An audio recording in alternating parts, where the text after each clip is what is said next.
Hello बच्चों, let's see the question. Compare relative stability of following resonating structure. यहाँ पे relative stability को हमें कंपेयर करना है। यहाँ पे 3 रिजोनेटिंग स्ट्रक्चर दिया हुआ है। So let's solve the question. यहाँ पे जो की पॉइंट्स हैं वो क्या है? रिजोनेटिंग स्ट्रक्चर का स्टेबिलिटी किस पे डिपेंड करेगा? फर्स्ट क्या है होगा? The structure must be completely octet. First क्या देखेंगे? कंप्लीटली ऑक्टेट होना चाहिए। देन देखेंगे चार्ज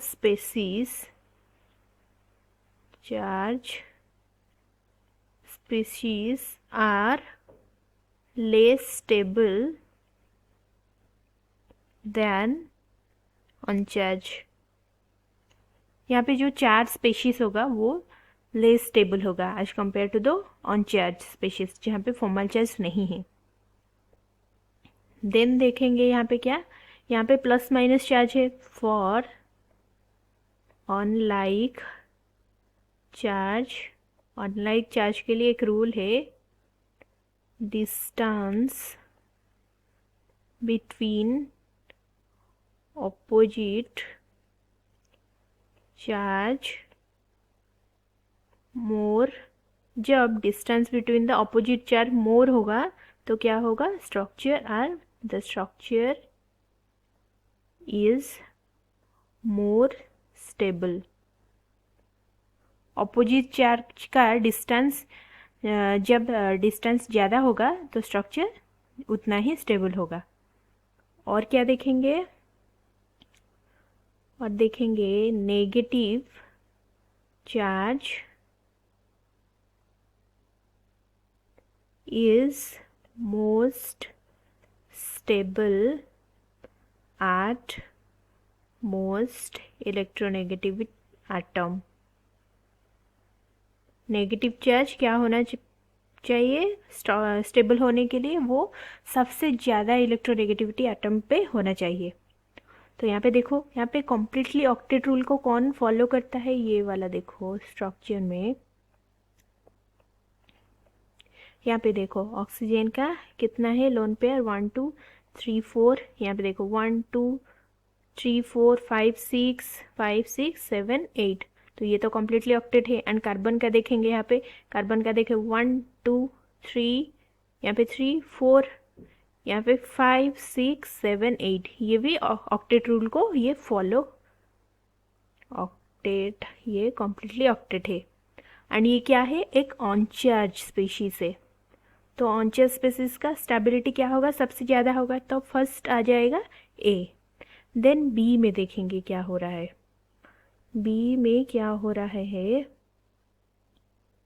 यहाँ पे प्लस, देखो ये ऑक्टेट रूल को फॉलो कर रहा है कि नहीं ये देखेंगे फर्स्ट। यहाँ पे देखो ऑक्सीजन में 1 2, ये वाला जो नेगेटिव चार्ज का 1 2, एंड यहाँ पे 1 2 3 4। यहाँ पे 1 2 3 4 5 6 7 8, ये कॉम्प्लीट ऑक्टेट है।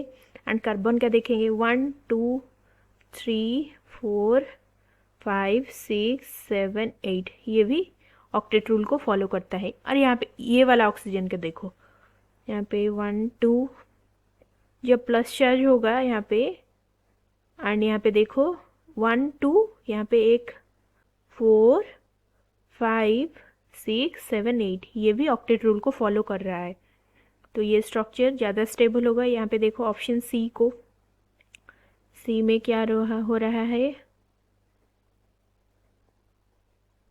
यहाँ पे ऑक्सीजन में देखो 1 2 3 4 5 6 7 8, ये ऑक्सीजन का स्टेबल हो रहा है। एंड यहाँ पे कार्बन को देखेंगे 1 2 3 4 5 6, ओनली 6। तो ये ऑक्टेट रूल को फॉलो नहीं कर रहा है, तो ये लेस स्टेबल हो जाएगा।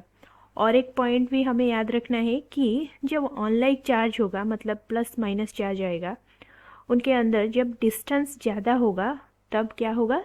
वो स्ट्रक्चर उतना ही स्टेबल होगा। तो यहाँ पे देखो डिस्टेंस के मुताबिक ये जो स्ट्रक्चर बी में क्या है, यहाँ पे डिस्टेंस ज़्यादा है एज कम्पेयर टू सी में।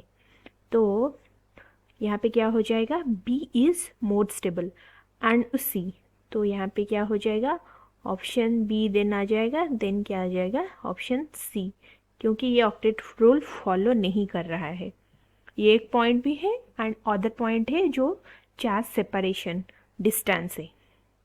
तो यहाँ पे कौन सा ऑप्शन सही हो जाएगा, option A is the correct answer. A is more stable than B, then C. Thank you.